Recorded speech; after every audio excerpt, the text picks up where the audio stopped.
मुद मंगलमय संत समाज,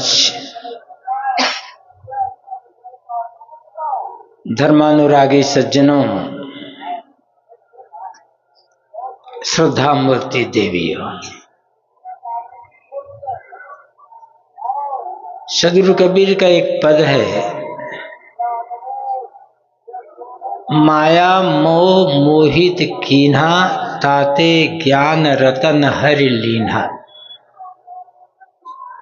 जीवन ऐसो सपना जैसो जीवन सपन समाना, शब्द गुरु उपदेश दिन्हों ते छाड़ परम निधाना।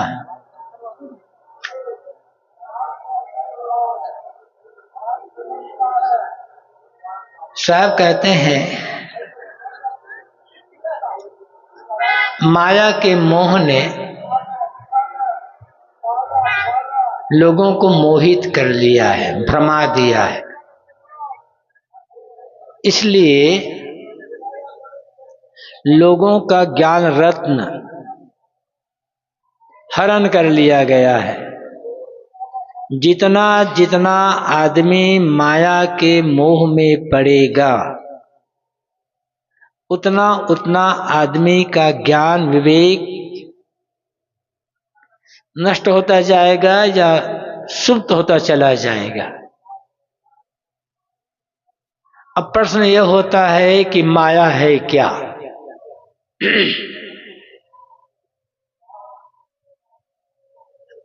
अमुक माया है, अमुक माया है, ये चीज माया है, वो चीज माया है, कहते नहीं बनता।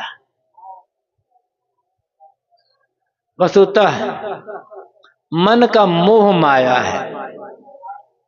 साहब ने कहा है कि माया माया सब कहे, माया लखे न कोय, जो मन से न उतरे माया कहिए सोए।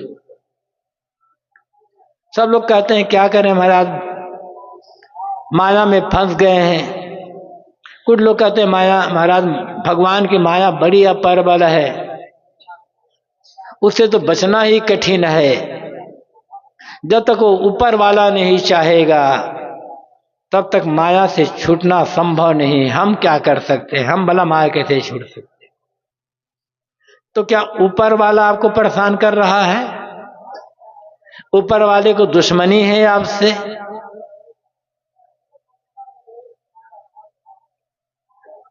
ऊपर वाला का कुछ आपने बिगाड़ दिया है जिससे वो आपसे बदला ले रहा है माया डाल करके? ऊपर वाला कि माया आदमी को भटका रही है, बिल्कुल झूठ है। कोई ऐसा ऊपर वाला नहीं है जो माया डाल करके आपको भटकाए, और किसी ऊपर वाले ने आप पर माया नहीं डाली है। हर व्यक्ति अपनी बनाई माया से परेशान है। जो आदमी जिस माया से परेशान है, जिस माया के बंधन में बंधा हुआ है, वह माया आदमी की अपनी ही बनाई हुई है। साहब तो यहां कहते हैं जो मन से न उतरे माया कहिए से। जो मन से न उतरे, हमेशा मन पर सवार रहे, वह माया है। और वो है क्या? मन का मोह, मन का लोभ। दुनिया में कोई चीज माया नहीं है। यदि विवेक है तब, और विवेक नहीं है तब हर चीज माया है। विवेक पूर्वक प्रयोग करें, दुनिया की चीजें हमारे कल्याण में सहयोगी बन जाएगी। और विवेक पूर्वक प्रयोग न करें तो वही चीजें हमें बांधने वाली भी हो जाएगी।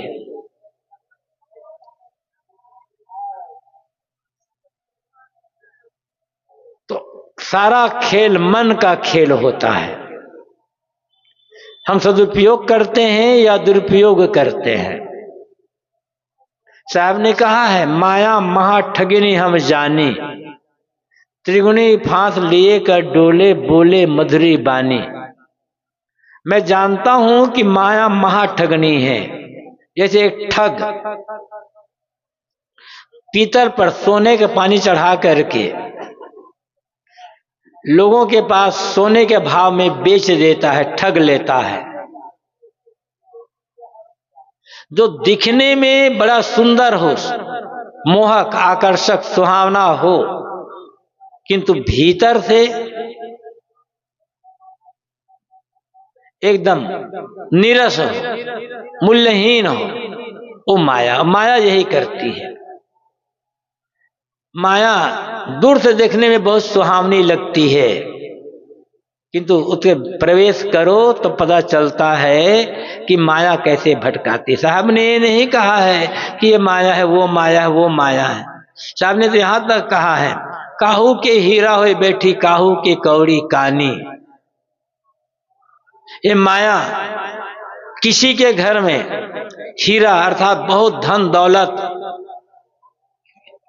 के रूप में बैठी हुई है, और किसी घर काहू कौड़ी कहानी, किसी घर थोड़ी संपत्ति के रूप में उपस्थित है। ये पंडा के मूरत हुए बैठी, तीरथ हो में पानी। साहब कहते हैं ये माया पंडों के घर मूर्ति बन करके बैठी हुई है।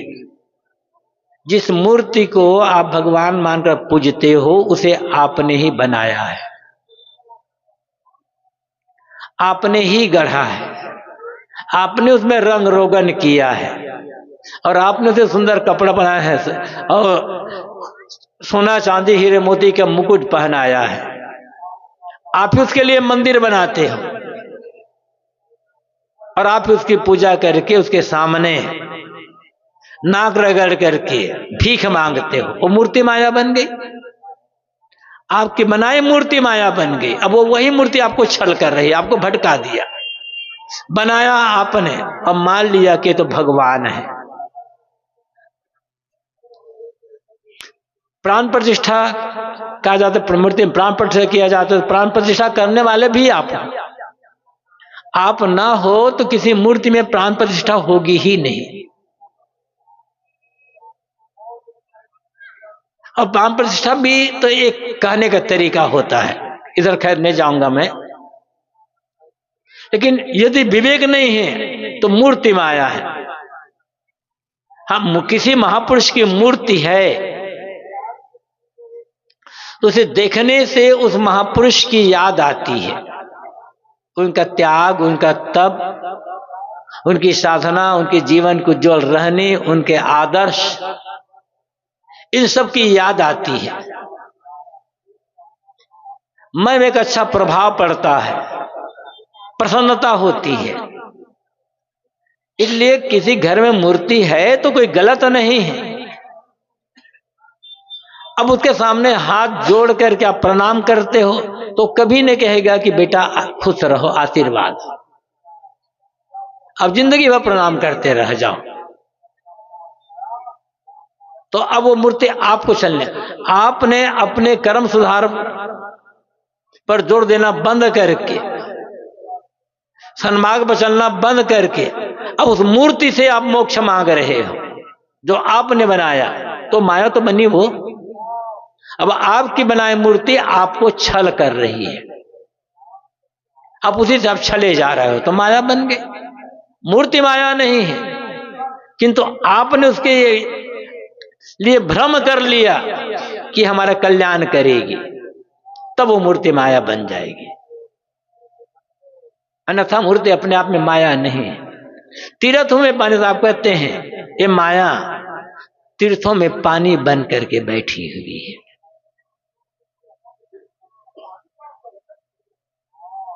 कहां कहां से लोग आ रहे हैं नहाने, गंगा नहाने, आस्था है लोगों में। लेकिन इतनी भीड़ है कि सारे दरवाजे, सारे पुल बंद कर दिए गए हैं। फिर भी जनता भीड़ पर भीड़ आ रही है कि कल स्नान कर लेंगे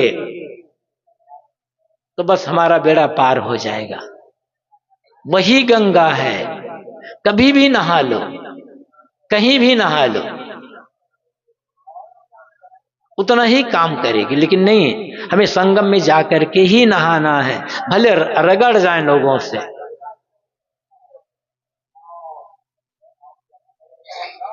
तो पानी माया बन गया,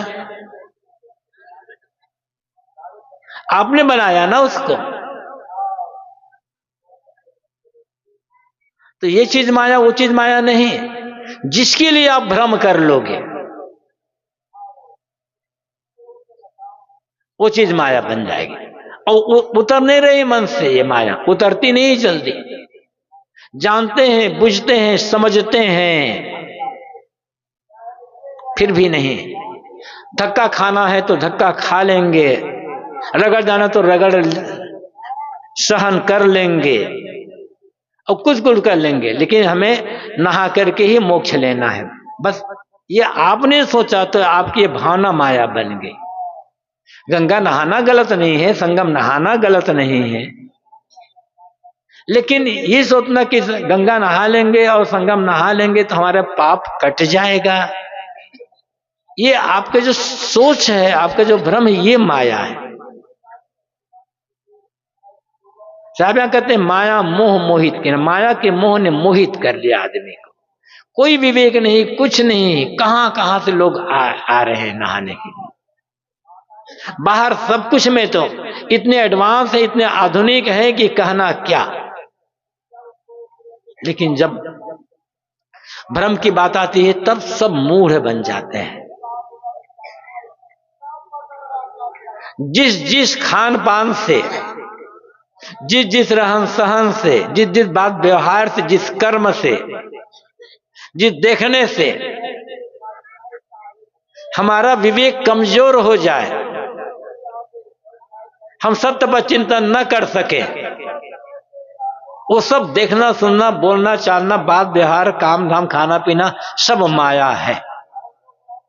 साहब कहते जो मन से ना उतरे वो माया। और साहब ने एक पद में कहा है, राम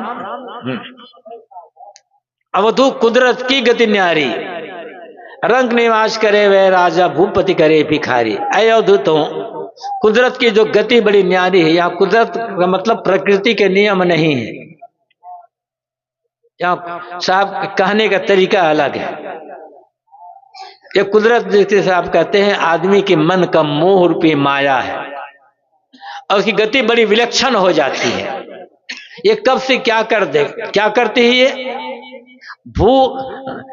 भूपति करे भिखारी, रंग निवाज करे वह राजा, रंग पर निवाज करके, रंग पर कृपा करके रंग को राजा बना देती है माया। और भूपति करे भिखारी, और जो राजा है, सम्राट है, महान है, उसे भिखारी बना देती है। अब कैसे रंग को राजा बनाती है ये, और कैसे राजा को भिखारी बनाती है माया, सोचना होगा। और आप देखते भी हो, रंग मतलब जिसकी कोई कीमत नहीं, एकदम निरर्थक। और निरर्थक नहीं, जो अनर्थ पैदा करने वाली चीजें हैं, शरीर के लिए, स्वास्थ्य के लिए सर्वथा हानिकारी चीजें, एकदम मूल्यहीन चीजें, वो रंग है। उसको राजा महान बना देती है। वो आदमी को वही मूल्यहीन चीजें नचाने वाली बन जाती है। और भूपति राजा, ये मनुष्य जो महान है, महान से भी महान है मनुष्य, भिखारी बन जाता है, एकदम कमजोर बन जाता है। समान देख लो, ये बीड़ी सिगरेट पीने वाले, गुटखा तंबाकू खाने वाले, गुटखे की क्या कीमत है, तंबाकू के क्या मूल्य होता है, 1-2 इंच की बीड़ी के क्या मूल्य होता है, बिल्कुल निरर्थक, अनर्थ। लेकिन जब बना लिया आदत, या अनेक लोग बैठे होंगे जो जब जीवन में कभी बीड़ी सिगरेट नहीं पिए, बड़े आराम से रह रहे हैं उसके बिना, जिन्होंने कभी तंबाकू या गुटखा खाया ही नहीं, बड़े आराम से रह रहे हैं। लेकिन इन्हीं में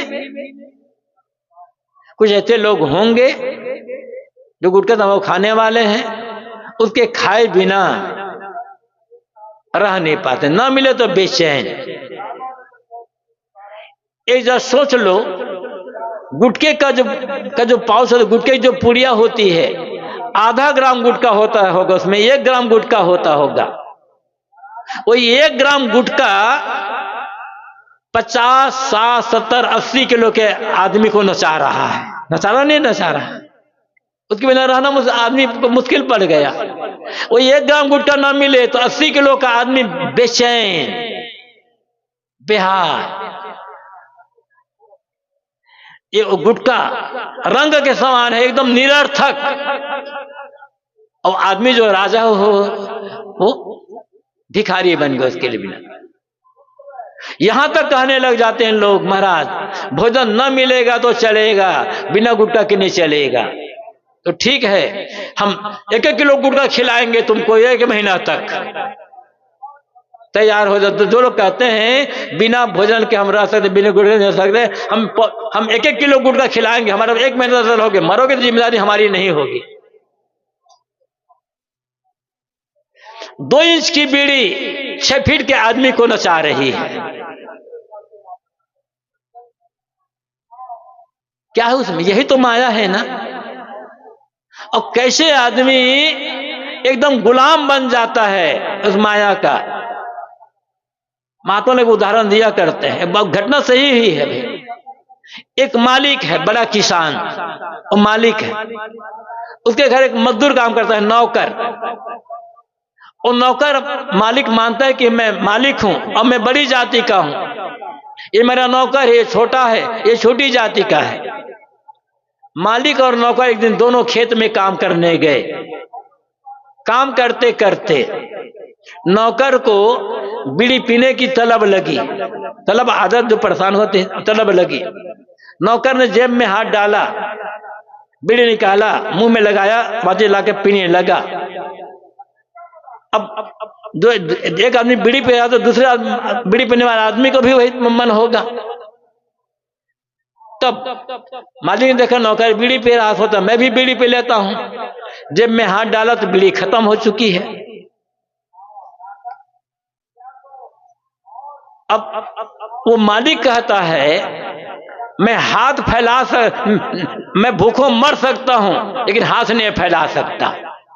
ऐसा स्वाभिमान है, मतलब किसी से भीख नहीं मांग सकता, भूखे मरना पसंद है, हाथ नहीं फैला सकता।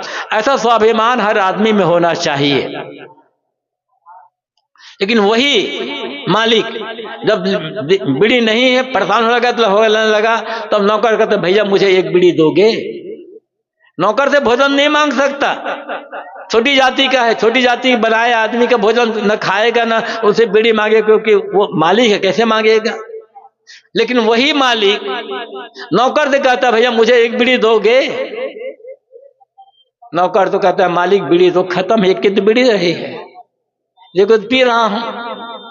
अब वो मालिक परेशान बीड़ी में से, भैया यही बीड़ी दे देना तो पी रहे हो, झूठी बीड़ी पी लेगा। यही है माया। वो 1 पैसे की बीड़ी, 1-2 इंच की बीड़ी कितना परेशान कर देती है आदमी को। ये तो खाली बीड़ी और तंबाकू की बात हुई। ऐसे जो सोच लो क्या क्या आपको परेशान कर रहा है, वो सब माया है। जो आपको परेशान करे, जो आपको अपने में न रहने दे, जो आपको बेचैन कर दे, वो सब माया है। और जब ऐसा होता है तब हमारा विवेक, हमारा ज्ञान, हमारा आत्मगौरव सब के सब नष्ट हो जाता है। और जिस आदमी ने माया के मोह में पड़कर, अज्ञान में पड़कर, अविवेक के कारण अपने आत्मगौरव को ही नष्ट कर दिया, फिर बचा क्या उसको। इसलिए निवेदन है मेरा आपसे, चाहे रुपया पैसा हो, चाहे मठ मकान हो, चाहे जमीन जायदाद हो, चाहे बीड़ी सिगरेट नशा की चीजें हो, या कोई भी चीज हो, किसी भी चीज के लिए अपने आत्मगौरव को गिरवी मत रखना। सब नष्ट हो जाए तो हो जाए, चीजें नष्ट हुई चीजें मिल जाएगी, लेकिन आपने अपना आत्मगौरव ही खो दिया तो भी बचा क्या आदमी? जिस आदमी के पास आत्मगौरव ही नहीं रह गया, जो एकदम लाचार मार रहा है अपने आप को, उसे आदमी भी कैसे कहा जाए? और माया आपके आत्मगौरव को छीन लेती है, नष्ट कर देती है। इसलिए साहब कहते हैं, माया मोह मोहित कीन्हा, ताते ज्ञान रतन हरि लीन्हा। माया के मोह ने आदमी को भ्रमित कर दिया, मोहित कर दिया है, इसलिए आदमी का ज्ञान रूपी रत्न हर गया। अब जिसके पास ज्ञान ही नहीं है, हमारे मनुष्य जीवन में सबसे मूल्यवान हमारा ज्ञान, हमारा विवेक। और ये समझना होगा कि आप दीनहीन नहीं हैं, आप लाचार नहीं हैं, आप कमजोर नहीं हैं, आपको किसी की कृपा का मोहताज नहीं बनना है, किसी के मुंह नहीं ताकना है। आप महान हो, अपनी महानता को भूलें।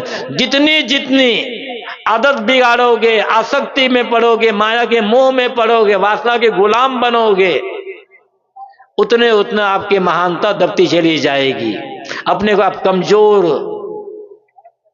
नाचीज, अल्पज्ञ, अब पता नहीं क्या क्या दीनहीन लाचार मान लोगे। और जिस आदमी ने अपनी सारी कमजोरियों का त्याग किया, भीतर के बाहर की कमजोरियों का, आसक्तियों का, आदतों का त्याग कर दिया, वो महान हो गया। वो महान था ही, अपनी महानता को भूल गया। आप समझ ले, इस दुनिया में यदि कोई महान है तो आप हैं। और पढ़ लो महाभारत, वेद व्यास जी क्या कहते हैं महाभारत में? गुह्यम ब्रह्म तदिदम ब्रवीमि न मानुषात् श्रेष्ठतरम ही किंचित।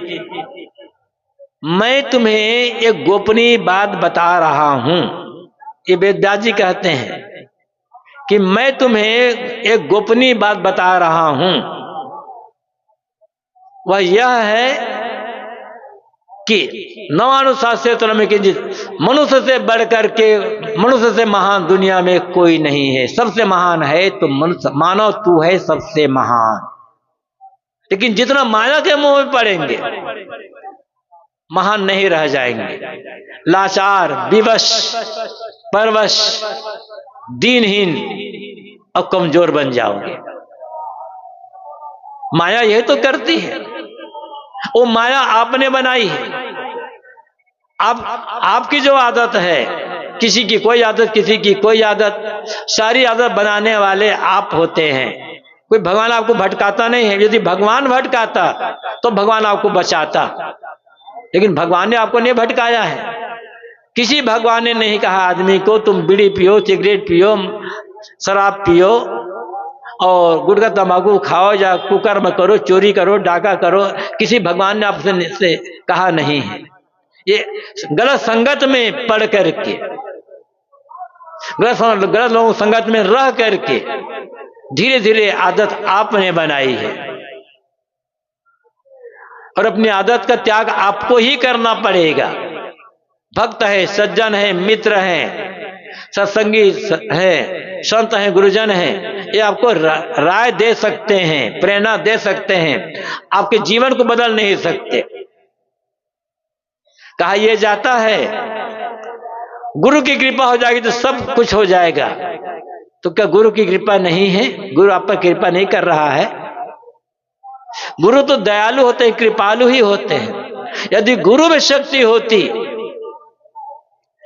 कि हम अपने शिष्यों को बदल दें, तो अब तक पूरी दुनिया के सभी लोग बदल चुके होते। एक भी आदमी दुर्जन ना होता, एक भी आदमी दुर्व्यसनी ना होता, हर आदमी सज्जन हो गया होता, और हर आदमी अपनी सारी बुराइयों, सारे दुर्व्यसनों को, सारे आदतों का त्याग करके महान हो गया होता। गुरु की कृपा है, उनकी कृपा है हमें उपदेश देना, रास्ता बताना, मार्गदर्शन करना। लेकिन उनकी कृपा का हम कितना महत्व समझते हैं और कितना उपयोग करते हैं, ये तो हमारे पर निर्भर करेगा ना। तो ये समझना होगा कि हमारे ऊपर सबकी कृपा है, लेकिन जब तक अपने ऊपर अपनी कृपा नहीं होगी तब तक किसी की कृपा काम ना आएगी। अक्षय अटल गुरु की कृपा और निज कृपा जो होए, गुरु की कृपा और अपनी कृपा, मतलब गुरु का उपदेश और अपनी साधना, गुरु का ज्ञान और अपना पुरुषार्थ, दोनों जब मिल जाएगा तब हमारे सारे बंधन कट जाएंगे। हम पुरुषार्थ तो कर रहे हैं, रास्ता तो चल रहे हैं, लेकिन यही पता नहीं है कि हम जिस रास्ते पर चल रहे हैं वो रास्ता हमें मंदिर तक पहुंचाएगा या नहीं पहुंचाएगा। केवल चलना काम नहीं करेगा, जब तक हमारी दिशा सही नहीं होगी तब तक। गलत दिशा में आप कितनी तेजी से कभी तक चलते रहो, कभी मंदिर तक पहुंचोगे नहीं। तो दिशा सही, तो हमारा चलना हमारे पर कृपा है और किसी का बताना उसकी कृपा है। तो गुरु सही रास्ता बताने वाले होते हैं और वो रास्ता पर फिर चलना हमारा काम होता है। तो हमारे ऊपर सबकी कृपा है, अपनी कृपा, अपने मतलब संत गुरु माता पिता या कुछ भी, भगवान कुछ भी कह लो, उनकी कृपा का उपयोग हमें करना होगा। लोग शिकायत करते हैं, महाराज क्या करें महाराज, हम तो बहुत लाचार हैं, गरीब हैं, देखो दुनिया में भगवान ने अमुक को ये दिया, अमुक को ये दिया, अमुक को ये दिया, हमें तो कुछ भी नहीं दिया, हमारे कर्म ही खराब है। न कर्म खराब है न किसी भगवान का दोष है। गलती हम क्या करते हैं, जो मिला है उसको नहीं देखते हैं, जो नहीं मिला है वहां देखते रह जाते हैं। और जो आदमी जो मिला हुआ है उसको न देखकर जो नहीं मिला उसको देखता रहेगा, वो जिंदगी में कभी सुखी जीवन नहीं जी सकता है, कभी सुखी हो ही नहीं सकता है। जो मिला है उसको देखें और देख करके उसका अच्छा से अच्छा उपयोग करें, उसका सदुपयोग करें और काम करते रहें। जो नहीं मिला है उनमें से जिसकी आवश्यकता होगी वो चीज समय समय से मिलती चली जाएगी, और जो नहीं मिला है उसको देखते रहेंगे तब जो मिला है उसका आनंद नहीं ले पाएंगे। ये नहीं मिला, वो नहीं मिला, वो नहीं मिला, और जो मिला उसको अब क्या कर रहे हैं। दुनिया में हजारों लाखों लोग ऐसे हैं जो जन्म से अंधे हैं, या कुछ ऐसे हजारों लोग हैं जिनकी किसी बीमारी का जिनकी आंखों की रोशनी चली गई, वो अब देख ही नहीं पाते। वो तरस रहे हैं कि मेरी भी आंखें होती, मुझे भी दिखाई पड़ता तो मैं भी दुनिया को देखता। हमारी आंखें तो है, क्या देख रहे हो? क्या वही देख रहे हो जो देखना चाहिए?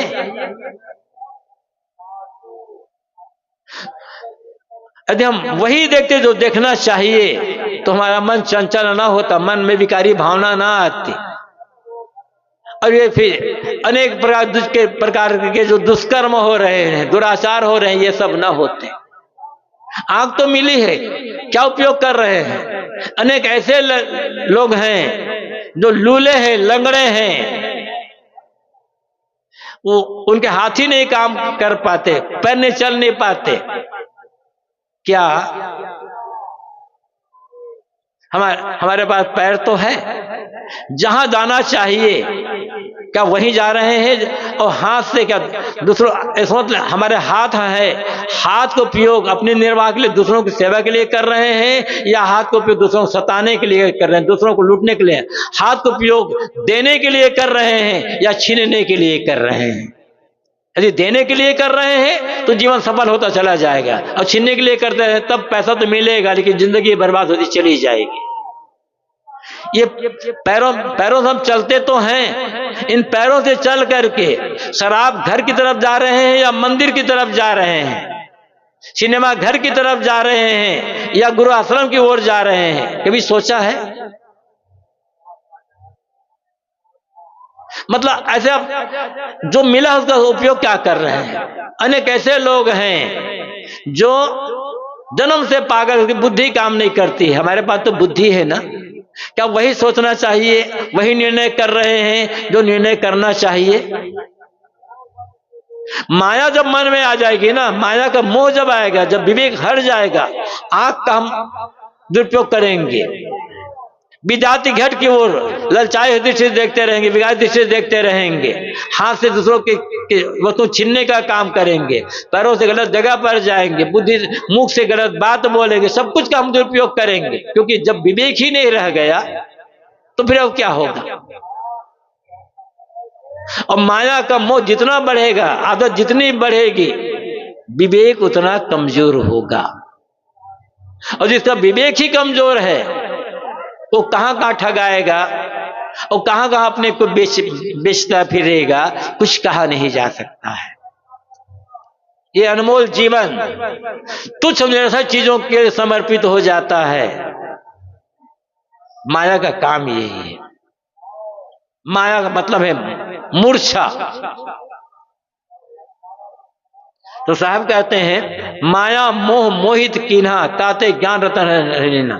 माया के मोह ने मोहित कर दिया और ज्ञान रूपी रत्न हर गया।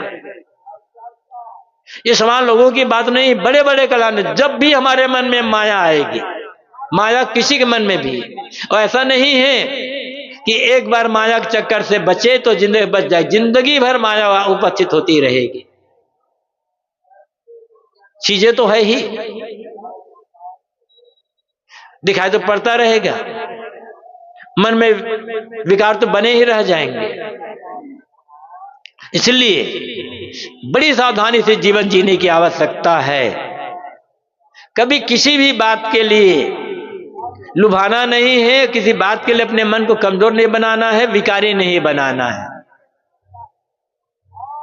ये मन का जो मोह है, मन की जो अविद्या है, यही माया है।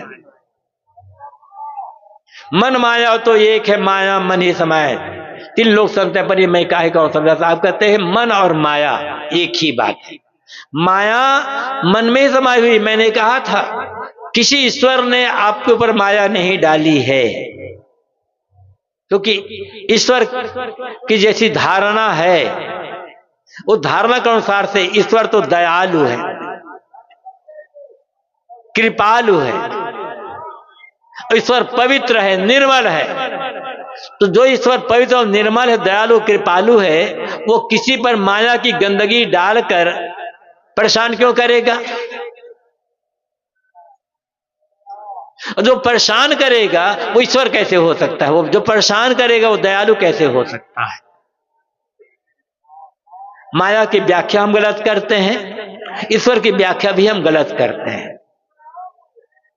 तो किसी ईश्वर ने आप पर माया, आप पर, हम पर किसी पर माया नहीं डाली है, और कोई ईश्वर हमें बचाने वाला आएगा भी नहीं। आप भक्ति करते हो, पूजा आराधना करते हो, संस्कार पवित्र बनते हैं। आदत हमने बनाई है ना, तो छोड़ना भी तो हमें पड़ेगा। काम गलत हम करते हैं तो गलत काम त्याग हमें ही करना पड़ेगा ना। मैंने कहा था कि प्रेरणा देने वाले मिल जाएंगे।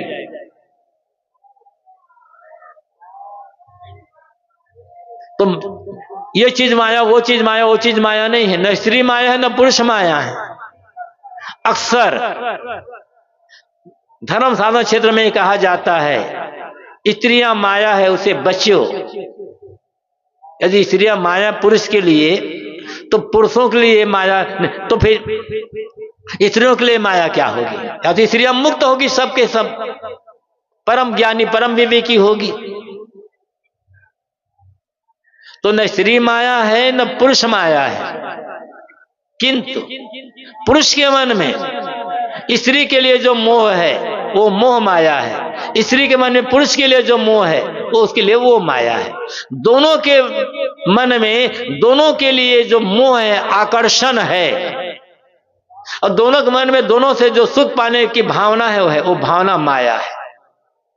ऐसे पुरुष जीवन यात्रा के सहभागी हैं, सहयोगी हैं, मित्र हैं, मिलजुल करके काम करना है। तो माया बाहर नहीं है। और अमुक माया, अमुक माया, अमुक माया, धन बिना धन के काम नहीं चलने वाला है। और साधु हो तो और गृहस्थ हो तो धन को माया कहा जाता है, किंतु बिना धन के काम चलेगा। साधु को भी पैसे का प्रयोग करना पड़ता है। आखिर ये पंडाल लगा है, इतना बड़ा काम हुआ, आयोजन हुआ है, बिना पैसे के कैसे हुआ? पैसे को उपयोग है। हाँ, पैसे के लिए पकड़ बुद्धि आ गई, पैसे के लिए लोभ आ गया, पैसे के लिए गलत काम करने लग गए, तो वो पैसा माया बन जाएगा। अन्यथा काम करते हैं, पैसे मिलते हैं, निर्वाह करते हैं, सेवा करते हैं, उपयोग करते हैं, लोभ नहीं है, पकड़ नहीं है, पैसा दिमाग में नाचता नहीं है, तब पैसा माया नहीं बन पाएगा। और हाय पैसा पैसा पैसा पैसा, तब पैसा माया बन जाएगा। फिर तो पैसे के लिए आदमी क्या क्या नहीं करते हैं कुछ। मैंने कहा कि बिना पैसा के किसी का जीवन चल नहीं सकता है। लेकिन जो ये सोचता है नहीं, चाहे जैसा हो मुझे पैसा मिलना चाहिए, फिर वो क्या कुकर्म नहीं करेगा उसके लिए। कुछ ऐसे लोग हैं जिनके दिमाग में हर समय पैसा पैसा पैसा, जो कुछ भी गलत काम करना हो वो कर सकता है। अनेक लोग कहते हैं कि केवल कहावत नहीं है, ऐसे लोग हैं जो एकदम कृपण है, एकदम पकड़ने वाले। उनका सूत्र ही है पैसे पैसे पैसे मिले चाहे जैसे। बस माया बन गई ना पैसा। और जब पैसा माया बन जाता है तो लोग क्या कहते हैं जानते हैं? पैसा, जब पैसा माया नहीं बना तब तो बढ़िया है, अब पैसा माया बन गया तो जिनके लिए पैसा माया बन जाता है वो लोग क्या कहते हैं? पैसा ईश्वर नहीं है। सचमुच में पैसा ईश्वर तो है नहीं, लेकिन लोग कहते हैं उनका पैसा ईश्वर नहीं है, किंतु ईश्वर की कसम पैसा ईश्वर से कम नहीं है, है? कितनी बढ़िया बात है।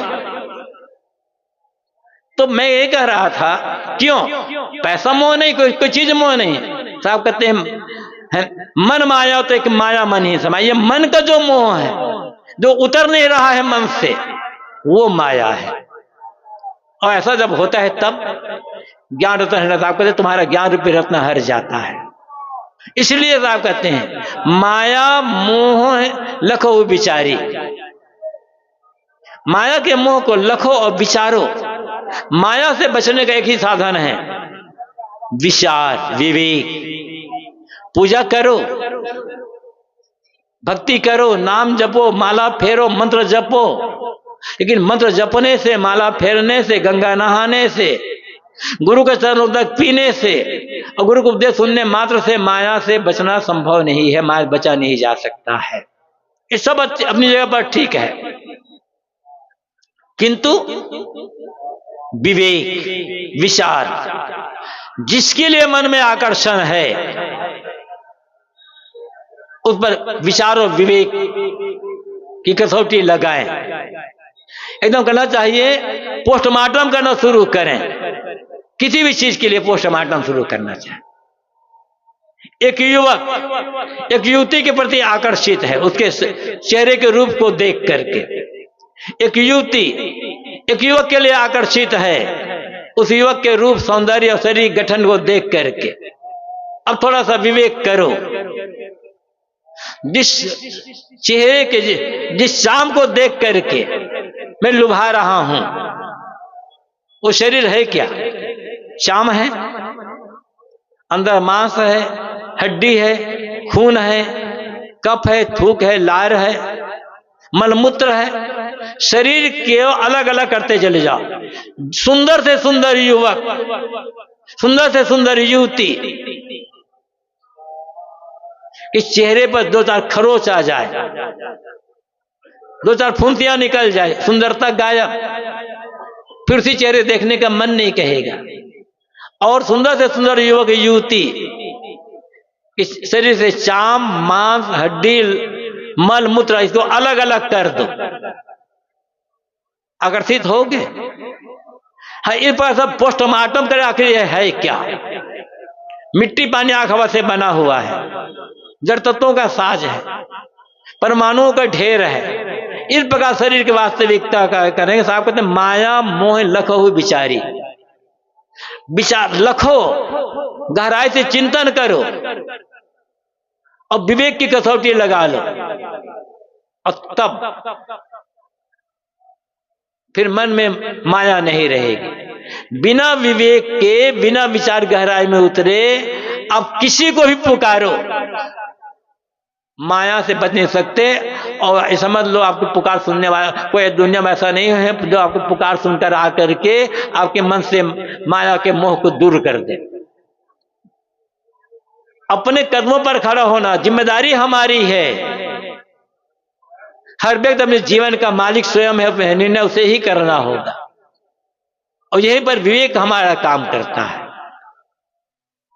साहब हमें सावधान करते हैं, देखो तुम महान मनुष्य हो, तुम महान से भी महान हो। दुनिया में जिनको तुम महान मानते हो, अनेक महान की कल्पना करते हो, उन महान की कल्पना करने वाले भी तुम ही हो। यदि तुम ना हो तो जितने महान मानते हो दुनिया में रहेंगे ही नहीं। लेकिन भूल गए हो। एक काम करो, माया की जो चीजें हैं उनका उपयोग करो, किंतु माया में लुभाओ मत, आसक्त मत हो, अपने को बांधो मत। जितना विवेक गहरा होगा, विचार गहराई में उतरेंगे, बराबर चिंतन मनन पर ध्यान देंगे, उतना उतना हमारे मन से माया उतरती चली जाएगी। मतलब मैंने कहा कि सदगुरु कबीर की सीख है, उनका उद्देश्य है, बाहर कहीं माया नहीं है। हमारा अपना मलिन मन, हमारा अपना गंदा मन, हमारा अपना जो बहिर्मुख मन है, यही माया है। जिस व्यक्ति ने अपने मन को समझ लिया, मन की चालाकी को समझ लिया और सावधान हो गया और मन को विवेक विचार की गहराई में उतार दिया, फिर वह व्यक्ति कभी भटकेगा नहीं, धोखा नहीं खाएगा। आवश्यकता है तत्व को समझने की। आप महान हैं, आपको किसी मनुष्य को अपनी महानता को बाहर से लाना नहीं है। अभी आप ये भी कह सकते हैं आप परमात्मा स्वरूप हैं, आप ब्रह्म स्वरूप हैं, आपको अलग से परमात्मा या ब्रह्म पाना नहीं है। आप खुद ब्रह्म स्वरूप, परमात्मा स्वरूप, भगवत स्वरूप हैं। ये माया का जो मोह है, माया का जो विकार है, इसमें आपका हमारा मानव मात्र का जो ब्रह्मत्व है, परमात्मत्व है, ईश्वरत्व है, वो छिप गया, ढक गया है। इसलिए साहब ने कहा था घूंघट के पट खोल रहे तो को पीनोगे। घूंघट का पट, ये अविद्या का पर्दा हटा दो। अविद्या और माया एक ही बात है। जितनी अविद्या रहेगी उतनी माया। अविद्या का अर्थ होता है उल्टी समझ, अज्ञान को ज्ञान समझना, दुख को सुख समझना, गंदा को पवित्र समझना, यही अविद्या, ये उल्टी समझ है और यही माया है। अपने मन की जो अविद्या, अपने मन की जो माया है, इसे हटा दोगे तो आपको अलग से कहीं ब्रह्म, परमात्मा, भगवान खोजने के लिए भटकना नहीं पड़ेगा, क्योंकि आपका ब्रह्मत्व, आपका शिवत्व, आपका परमात्मा उद्घाटित हो जाएगा। ये घूंघट का पट, अविद्या का पर्दा, माया का मोह हमें हटाना होगा। सत्संग, सेवा, स्वाध्याय, साधना, यही रास्ता है। हाँ, बस जो सज्जन है, भक्त है, सत्संगी है, साधना परायण है, सद्गुरुजन है, उनसे दिशा निर्देश पाने की आवश्यकता है। बस उनका मार्गदर्शन और हमारा पुरुषार्थ, यही है गुरु की कृपा और अपनी कृपा। जब दोनों का योग हो जाएगा तब न माया हमें भटका पाएगी और न हम गुलामी का जीवन जी कर अपना जीवन समाप्त करेंगे। माया भटकाना बंद हो जाएगा और आप मालिक बन करके, शिव बन करके दुनिया से विदा होगे। इस चीज को समझना है। इसे समझने के लिए ही बस रास्ता यही है, सत्संग, स्वाध्याय और साधना। जो सत्संग, स्वाध्याय और साधना की त्रिवेणी में निमज्जन करेगा निरंतर, उसके मन से माया का पर्दा, माया का आवरण साफ हो जाएगा, शिवत्व उद्घाटित हो जाएगा और इसी जीवन में उसका कल्याण हो जाएगा। यही हमें और आपको करने की आवश्यकता है। अपनी वाणी को यहीं पर अब विराम देता हूं।